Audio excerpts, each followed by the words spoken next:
Hello, this is E637. I'm Charles Bouman, and the exam is graded now, so you can go and pick it up from MSEE 330, or for the off-campus students, it should get mailed to you. I sent an email out about this, and there was one problem on the exam that I just particularly liked. I'm sorry. I enjoyed it. I was entertaining myself with this exam problem. So, I was a little curious as to how students would do, but I just selected the first exam off the top and looked at the answer, and it was a terrific answer. Okay, so I'm assuming that everybody answered it terrifically, but I don't even know the student's name. I don't know if you'll recognize your exam, but I just had to give this exam answer as go over this exam answer because I just thought it was so good. Okay, so if you may recall this exam problem, it's the infamous problem 3E, okay, which is, so if you recall, there's a color space. The color space is designed so that it's like a CMY color space because it's a subtractive color system, but with a gamma of 1 over alpha. And then what happens is that the primaries are basically X, Y, and Z. So can you produce the colors corresponding to X, Y, and Z primaries? No, they're imaginary, right? So you can't do that, okay? So the question then becomes, you are working for a small startup company that implements printer pipelines, and your company is approached by a large company named Enormous Printer Manufacturer, or EPM, okay? And you're asked if you can build such a system for them, okay? And then what should you do? Right. So what's the correct answer to this question? There's no equation to solve here, right? Yes, I can. Yeah, so the correct answer is yes, I can. It's sort of like yes, we can, or something like that. Okay, and it's so this. I don't know which student this was. Maybe you'll recognize it, whoever you are out there. But I just love this answer. It was the first one I grabbed, so I just had to go over it because it instilled me with warm feelings. I said I would always answer yes, and then figure out a way, because this is what an engineer does. Okay, okay. Engineering is about never accepting no as an answer, right? I mean, it's like if at first you don't succeed, find some other way of making it work. Like redefine the question, approximate something, try to talk the person into doing it a different way, something, okay? But just don't give up, okay? Don't ever give up, okay? So more seriously, I would remap the gamut to fit in a real space in some way to best match the original space with as little tone shift as possible. Yeah, obviously. So someone asks you to do something that's impossible. So what do? You try to find the closest thing that is possible to do, right? and see if it's good enough, right? And then continued on back. He says, it said, considering that this is an open, common research problem, I would start with existing techniques used to remap. And, okay, so the first thing the person is going to do is they're going to go out and look at the literature and see what methods are already currently being used to do the remapping. Okay, so see what the current state of the art is, and create my initial product, and then invest time and energy into coming up with a better solution. So once you get the initial implementation based upon existing methods, now that's what's called risk reduction, right? So you've gotten some kind of solution in place, and now you try to refine it by coming up with better methods that have higher quality or reduce visual distortion or whatever the metric is, right? So, yeah, that's a true engineering question. Has no, it's not like what's 2 + 2 equal, right? It's real life, okay? Okay. Anyway, so yeah, I love that question. Okay. Anyway, okay. So now getting back to entropy coders, Okay, so we were talking about entropy coders. So in an entropy coder, what happens is you have a sequence of symbols coming in. Each symbol has a different probability, and then you want to find a binary mapping. You want to find a mapping from these symbols to a binary sequences. So each of these things is a code, which is so that you can reduce the average number of bits. Okay. So one possibility is here you have four symbols, right? So the obvious thing to do is you can encode 4 symbols in 2 bits, but that's not going to be the most efficient code. Okay. To get the most efficient code, what you're going to want to do is take the symbols that occur infrequently and code them as long sequences, and then encode the symbols that occur frequently as shorter sequences. Okay? So for that, you need a variable length code. Now, if a code is a fixed length, you can always decode it uniquely because you just take, a certain number of bits, you decode. The same number of bits, decode. You go along in a completely logical order like that. But if it's variable length, you have to be able to always uniquely decode. So one way of achieving a uniquely decodable code is to use a prefix code. A prefix code has the property that no code is a prefix of another code.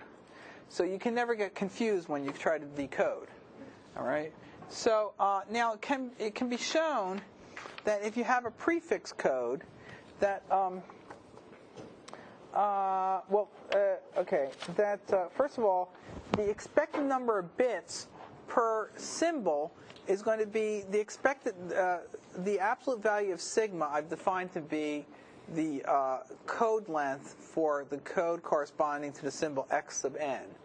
And x sub n is a random variable, so if I take the expectation of that, I get the expected code length that will result from encoding a sequence of independent random variables x sub n. So n bar is the expected code length, and it can be computed as this sum where I compute the probability of symbol m is p sub m, and then I just take the expected value of the code length for the mth symbol. Okay, so it can be shown that that the mean code length has to be greater than or equal to the entropy of the random variable. Okay, so we know that the entropy is a lower bound on the mean code length gives us the number of bits per symbol, because for a single symbol, this is the average number of bits it's going to take to encode it.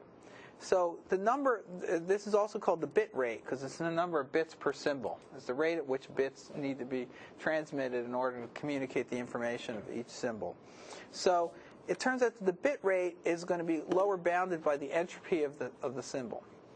So the question then arises, well, can we achieve that bound? Is this a tight bound? And the answer is yes. And you can find, there's a constructive proof, and it's based upon constructing Huffman code. So I'll explain to you how Huffman code works.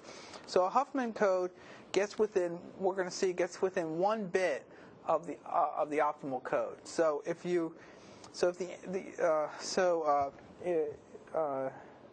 for Huffman code, the expected number of bits per symbol is going to be less than or equal to the entropy of the symbol plus 1.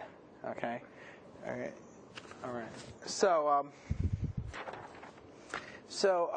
the idea of a Huffman code is, first of all, it's a prefix code. It's uniquely decodable, and the idea is that low probability symbols go to long codes, and high probability symbols go to short codes. So that minimizes the code length, the average code length,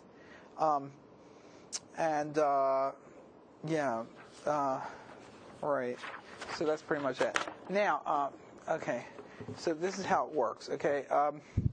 So here's the algorithm, and then I'm going to explain it visually. So you initialize a list of probabilities with the probability of each symbol. So for each symbol, you have to calculate its probability somehow. You can either estimate empirically from some training data, or somebody tells you it, but you need to know the probability of each symbol. Okay. Now you search the list for the 2 smallest probabilities. Okay. And then you add those two smallest probabilities together to form a new probability, and you merge those two entries on the list to form a new entry, and then you basically just repeat. Okay, so it works like this.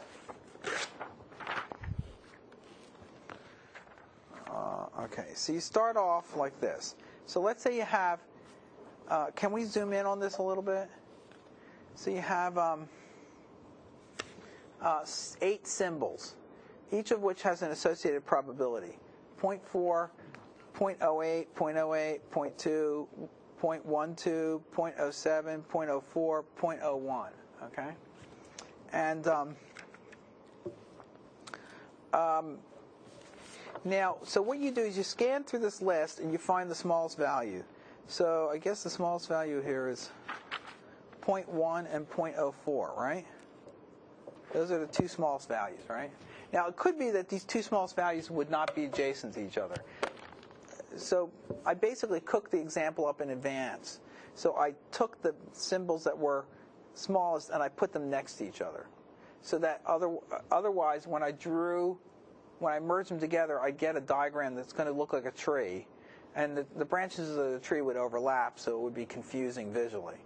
I mean, there's nothing wrong with it if they aren't next to each other. It's perfectly fine. From the point of view of the computer, it doesn't care. Okay? But so I manipulated this in a way that it looks good visually, but the manipulation doesn't change the result. It doesn't change the method. Okay? So I take those two values and I add them together, you see, and now I form a single leaf or a branch of this tree by summing these two symbols. So I consider those two symbols to be a single symbol. And I add the two probabilities together because the probability of one or another of these two occurring is the sum, right? So it's 0.05. And then I look back, and now I repeat. Okay, this is just like we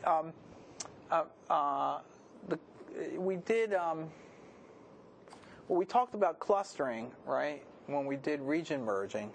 So this is just like region merging. And I'm trying to think. You did the region growing? It's not quite the same thing, but we talked about this in class, right? So now you look at this again. You say, well, what are the two smallest values? 0.05 and 0.07. 0.08 is larger. 0.4 is larger too, right? So these are the two smallest ones, right? So you add those together, you get a new node. That becomes 0.12, right? Now you do this again. Okay, now these are larger than this. Okay, so 0.4. So the two smallest ones here are 0.08 and 0.08, right? So I'm going to add those together, and I'll get 0.16. Okay. So I get, oh gosh, hold on. I get 0.16. Oops. I get 0.16 by adding 0.18 and 0.18 together, right? And now let's see which are the smallest. 0.12 and 0.12 are now the smallest, right? So I add those together, and I get 0.24. Right? Now I add, let's see, so this is 0.24, 0.2, 0.16, 0.4. So 0.16 and 0.2 are the two smallest ones now. I add those two, and I get 0.36, 0.24, and let's see. Now the smallest is 0.24 and 0.36. I add those, I get 0.6, and then finally I add them all, the last two together, I get 1. I have to get 1 here because the probability of getting one of the 8 symbols, it's got to be 1, right? I mean, some symbol has to occur. So now I get this tree. Okay, so these are the leaves of the tree. This is the root of the tree, right? Now what I do is, if I want to encode a symbol, so maybe can we zoom out a little bit? Okay, so if we want to encode a symbol, we start at the root, okay? And let's say I want to encode the symbol P4. So I want to encode that symbol right there. I have to give driving directions to get there. So I start here and I say, okay, first make a right turn, okay, then make another right, then make a left, and then you're there, okay? So the driving directions here are right, right, left, right, right, left. So if I make right and left 1 and 0, or actually I guess right I'm going to make 0. So if I make left and right 1 and 0, then this will be 0, 0, 1. So the binary sequence 0, 0, 1 then corresponds to 4. Because 0, 0, 1. And now that's unique. That can't be decoded any other way. So this has to be a prefix code because any symbol sequence that starts with 0, 0, 1 has to result in 4. It can't go anywhere else. There's no way to back up. Right? So that's pretty much it. And now what you'll see is that the most improbable symbols will have the longest codes because they'll be the deepest in the tree because they'll get merged first. So that's good because you want the less probable symbols to be to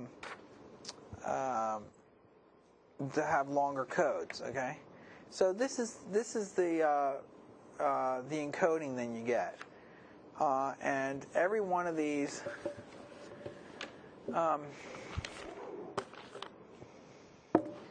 Every one of these outcomes has some code. 0, 1, 0. 1, right? 0, 0, 1. 0, 1, 0. Right? So this is a variable length prefix code. And now, sir, are there any questions about this then? It's actually really quite intuitive. I mean, it's amazing how simple it is, really. That's a Huffman code. That's the whole thing. So you can show then the very amazing result that for a Huffman code, the expected bit length of the code that you produce will have the property that it falls somewhere between, it's greater than the entropy. It has to be greater than the entropy of the symbol because I haven't proved it, okay, but there was a previous theorem that I stated. And that's almost the same as proving it, stating it. Not really. Okay, that the previous theorem said that the expected bit length was greater than or equal to the entropy. But you can show that it's also strictly less than the entropy plus 1. Okay? So at most you have 1 bit of inefficiency. And you can sort of see that with this methodology, because you have to do this merging, it's kind of a binary thing, right? If the probabilities just varied just slightly, a small difference in probability could result in the value of the minimum nodes being different, and then you would sort of discontinuously shift from one tree to another. So because it doesn't continuously vary with the actual probabilities, you don't expect it should be perfectly optimal because somehow it can't adapt completely, right? You've got fixed quanta. You either have to have the bit go this way or that. But so there's a little bit of inefficiency, but the efficiency can be upper bounded by 1. Now, what does 1 mean? Well, 1 here is relative to the entropy of a symbol. So if the entropy of a symbol is large, then an inefficiency of 1 is not very important. But if the entropy of the symbol is small, then an inefficiency of 1 could be serious, right? So if x only has an entropy of, I don't know, a little over 1, right? So 1 would mean, so for instance, let's say x only takes on 2 values, and one of the values, if x only takes 2 values on, the Huffman code is always going to be the same. It's always just going to be, if you only have 2 values, right? You have P0 and you have P1, it doesn't matter what their probabilities are. You'll have to merge them. So this will be 0 and that's 1. Well, it's a little perverse. I'm encoding 0 with a 1, but that's okay. Okay. The point is this. In this case, it's going to take 1 bit per symbol, right? You cannot. So n bar equals 1, right? You're stuck. Okay. But the entropy might be lower because it could be that, say, P1, the probability of 1 could be, so P0 could be, say, 1.0 minus epsilon, and P1 could equal epsilon. So it's very likely to be 0, but there's a small probability it'll be a 1. In this case, the entropy is going to be small. The entropy will be low. You can show the entropy will be small. But the expected number of bits per symbol is still 1. So, but this theorem will still hold because in this case, so as epsilon goes to 0, this the entropy of xn goes to 0. Right. So, but that's okay because this number will be small, but plus 1, it'll still be more than 1, and this will equal 1. So it works, okay? But you can see you have this sort of fixed overhead. So, that's fine. Now the question is, can we do better? Well, first of all, is 1 bit of overhead a lot? Well, it depends. If the entropy of each symbol is small, then 1 bit of overhead could be a lot. But if the entropy of each symbol is very large, then the 1 bit per symbol might represent a very small fraction. So if the symbol is an entire image and it takes a megabyte to encode, then 1 plus a million, 8 million is a small number. But so how do we deal with this? Well, if each xn is a symbol which has low entropy, what we can do is group the xn's together and form a block, and then the entropy of the block is so what we can do is, so each of these guys might have small entropy, but we can group a group of them together, say little m of them, and we'll call that a single symbol. So now the number of values that each of these symbols can take on is m to the little m, because each x can take on uppercase m values, and there's little m of them. So m to the m minus 1 is the number of symbols, okay? So that goes from 0 to m to the m minus 1. So what happens is that it's easy to show that if these symbols are independent, it's easy to show, this is an interesting question, if you have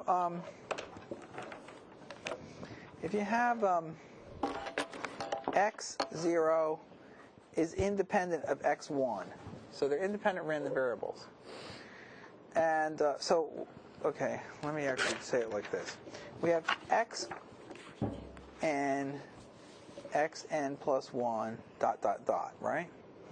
And these are I, D, independent and identically distributed. Then the entropy of xn together with xn plus 1, sort of the entropy of these together is going to be equal to the entropy of xn plus the entropy of xn plus 1. So the entropies just add if they're independent. If they're not independent, then the entropies do not add. Okay, and so if they're independent, they add. So basically, if you take a block, so if you take the entropy of x, say xn times m, and then this is x n times m plus 1, all the way to x of n plus 1 times m minus 1, right? So this is a block of length m,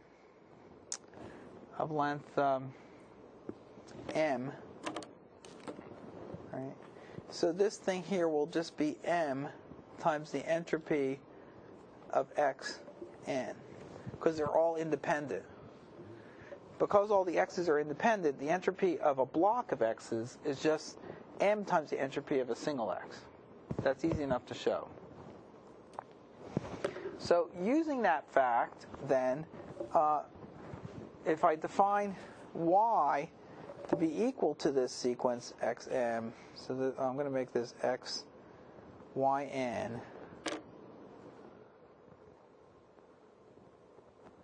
to x n plus 1 minus 1, okay? Then the entropy of yn is this going to be equal to m times the entropy of xn. xn, right. So now you've increased the entropy of each symbol by concatenating them together. So therefore, the overhead of one bit now becomes relatively less important. So if I take the limit as the block size goes to infinity, this is what happens.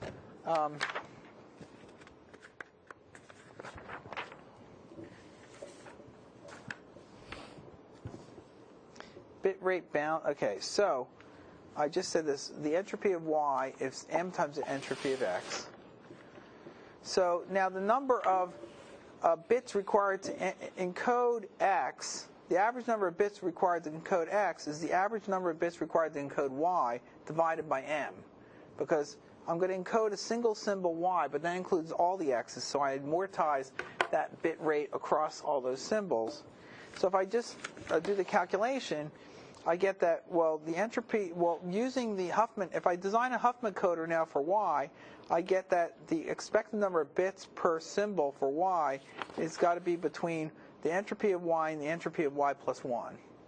But if I divide that by the number of x's in there, I get then that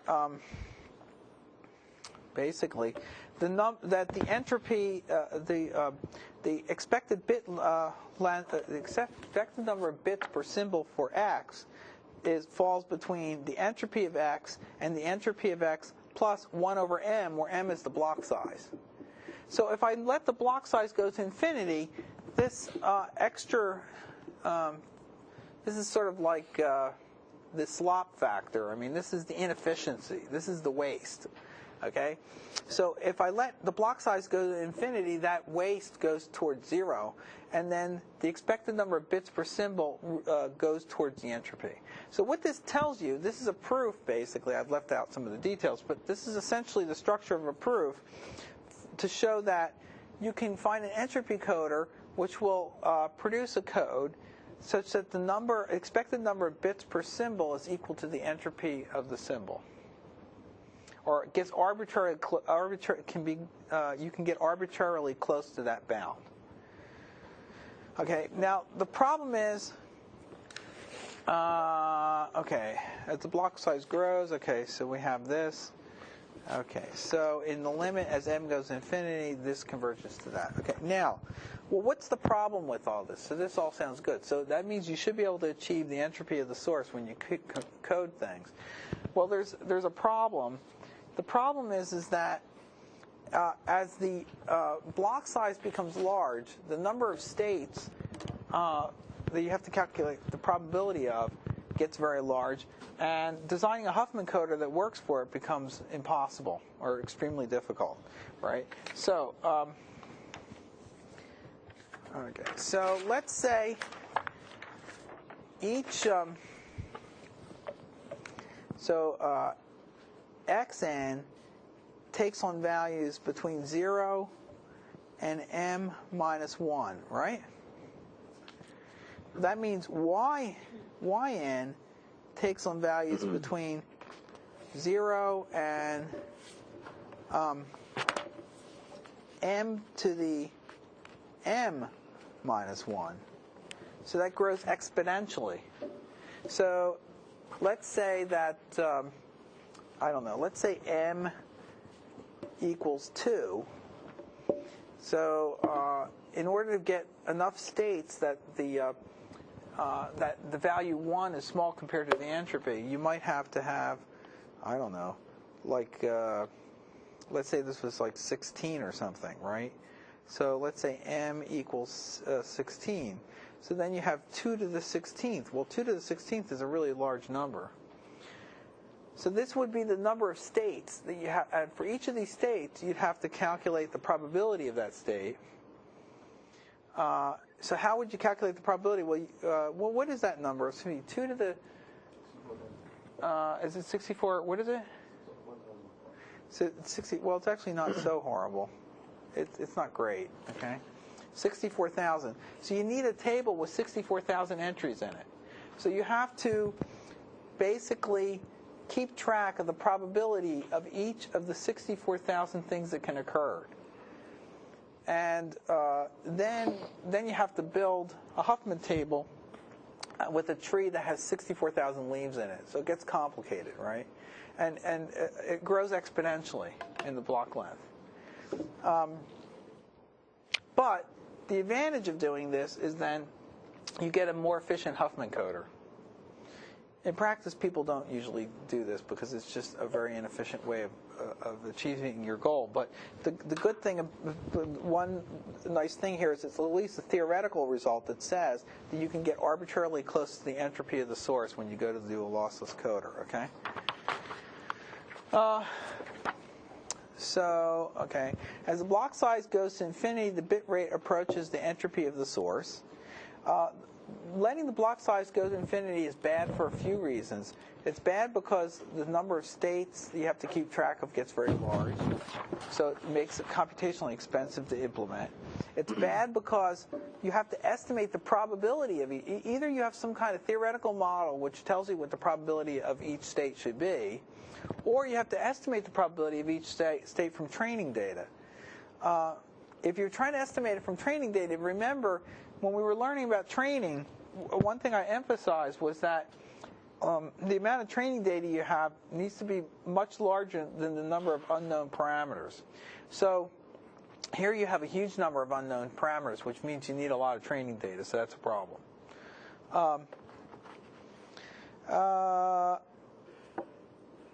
So as m becomes large, m to the m becomes very large. It grows exponentially. It also assumes xn or iid. There's thing that Huffman coder, which is what I described here, is while it achieves asymptotically the optimal result, it has problems because of the fact that you have this +1 factor. There's a thing called the arithmetic coder, which is a more modern entropy coder, although it's still been around for a long time. And it doesn't have this problem of the factor of 1 plus n. So arithmetic coder is like intrinsically more efficient, really, than a Huffman coder. But they both have the same performance as the block size goes to infinity. An arithmetic coder sort of is designed around the idea of having an unbounded block size. You just the block size just keeps getting larger and larger as it codes. It's a clever algorithm. You can look it up on Wikipedia if you want to know how it works. Okay. Now, so Huffman coding is so entropy coding is fine, and Huffman coders are fine, but sometimes they're not particularly well suited to some entropy coding problems. And one thing that comes up a lot is a run length coding. In run length coding, what will happen is, say you have a document. This comes up in image processing a lot. You have a document, and maybe it's got some letters on it. So there's black print on a white background, say, and you code that, okay?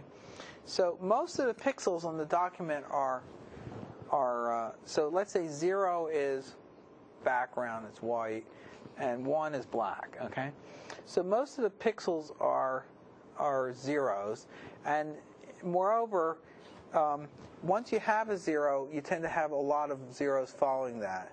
And same thing with the 1. Once you have a 1, you're going to have a lot more 1s because you're sampling this at very high resolution. So you want to somehow if you sample this binary image at very high resolution, the file will be very large, and you want to be able to compress it. You can use Huffman coding, but the Huffman coding can't achieve. So let's say you do Huffman coding of symbols where you form a block of length 8, so it's 8 pixels. So you can't get more than 8-to-1 compression, because even if every block compressed down to just 1 bit, which is the minimum you can have, then even under those conditions, you'd still only get 8-to-1 compression. So run length coding, intuitively, you have dependencies over very long distances. So you want to be able to capture that without having to make the block size unreasonably large.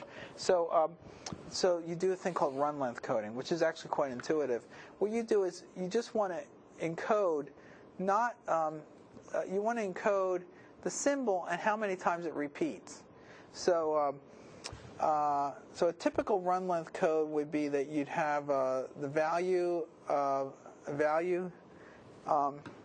then the number of repetitions, and you can repeat that. So you'd say store a 0, and now you can have a run length code where the number of repetitions is encoded in a fixed length binary format.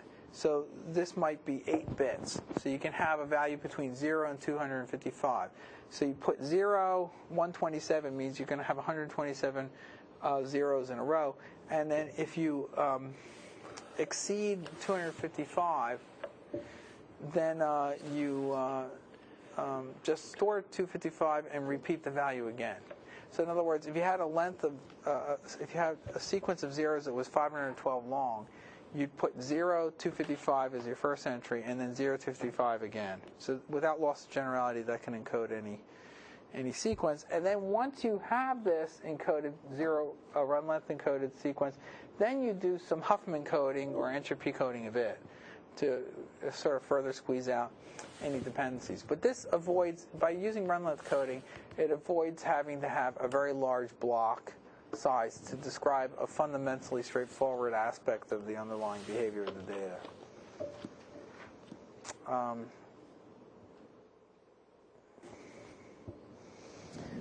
Yeah, I guess that's pretty much it.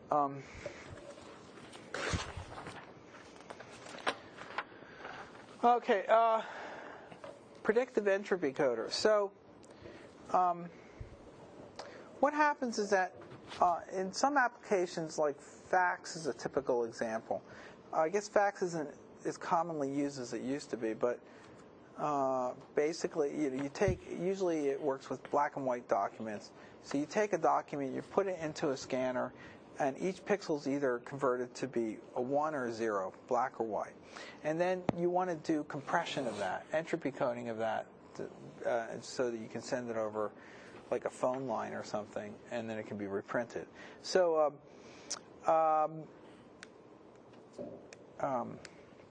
the idea here is that you can have an adaptive system. So here, this just sort of shows the flow diagram. So you have an incoming bit stream, XS, and now you use a causal predictor to predict what that bit's going to be, and you do an XOR condition here. So you only get a 1 out of here when these bits are different. When the bits are the same, you produce a 0. So now you do run length coding, because presumably if your predictor is accurate, then most of the time you're going to get a 0 out of here. And then you can do run length coding of this and Huffman coding of that. Now when you decode it, you do the same thing, because now assuming this is, if this XS exactly equals bit for bit that XS, then you can use this value to form exactly the same causal predictions, and the whole thing kind of works. Now if there's some error that occurs in the Huffman decoding or the run-length decoding or whatever, then from that point forward, the two loops could diverge pretty drastically. They could stop tracking. But assuming that doesn't happen, then the causal predictor here, this causal predictor can produce precisely the same output as that one because it has precisely the same input. And now what you can do is you can design this predictor to be optimal for your data set. So this is a lot like what you did in the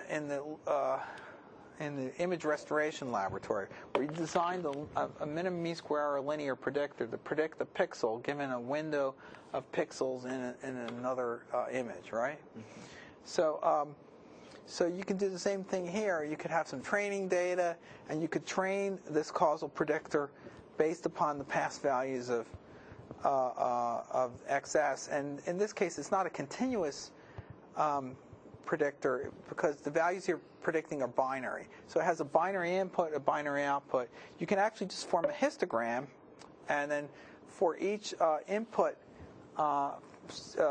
sequence value, so you can use a certain number of past values, and then for each input sequence, you could find the probability empirically that the output was 0 and 1 for those two cases.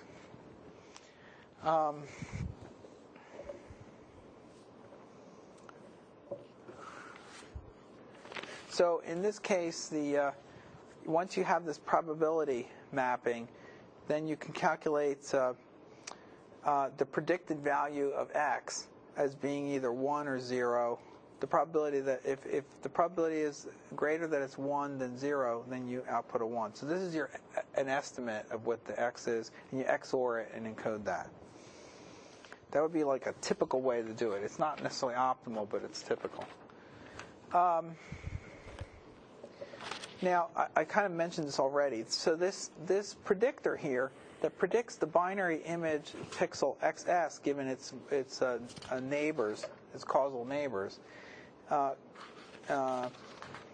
can be done in a few different ways. It can be non-adaptive, so you could, prior to the running of the algorithm, you could design a predictor, a sort of a universal predictor that worked for all image, sort of works for an ensemble of typical documents.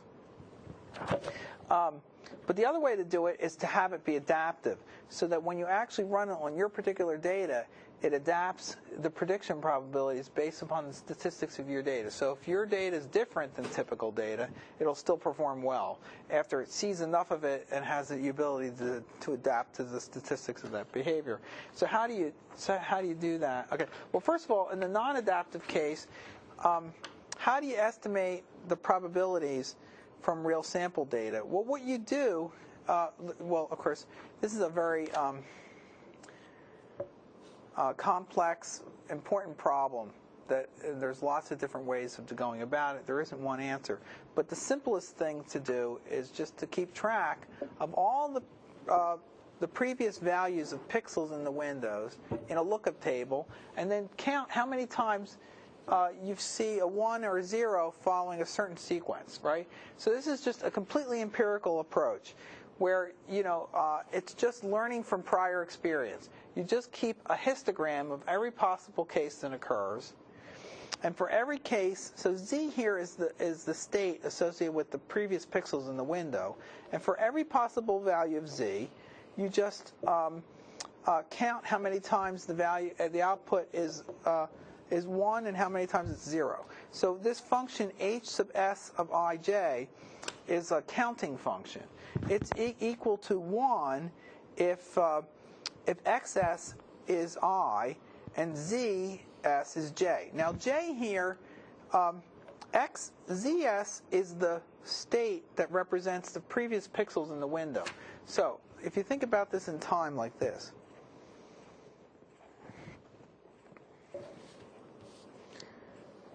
this is xs, this is xs, and this is xs minus 1 and xs minus 2, all the way down to xs minus whatever, xs minus p. So you have here you have a vector previous p samples. You have a vector of a p-dimensional vector of samples, and from that you want to predict what this XS is going to be, and it's binary. So this thing here is a bit sequence. This is a binary sequence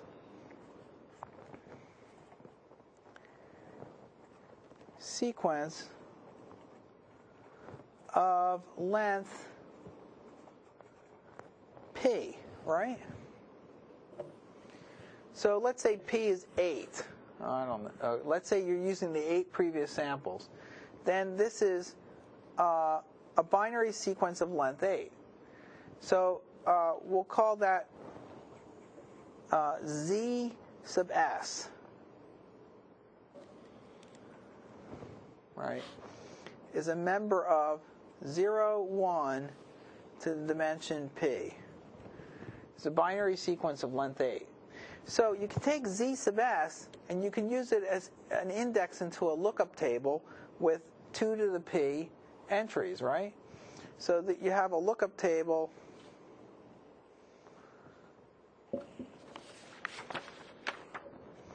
This is a lookup table of 2 to the p entries.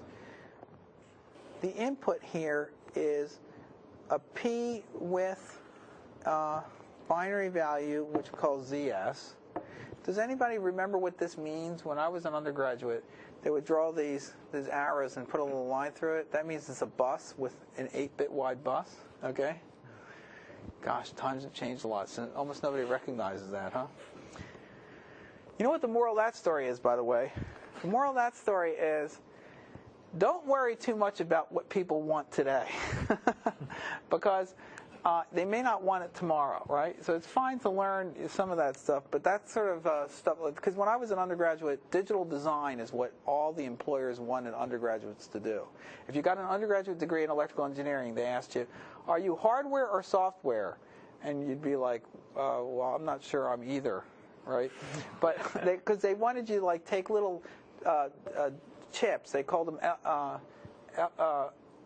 LSI or MSI chips, medium scale integration, like they call them TTL logic chips, and wire them together to make a board of electronics that did something. I don't know, turn the switch off and on, right, with the state machine. Now all those are done in ASICs or DSP chips or CPUs and general purpose computers, right? So all those digital designer people, I guess, are unemployed today. I don't know. So anyway, now you don't even know what the symbol means anymore, okay?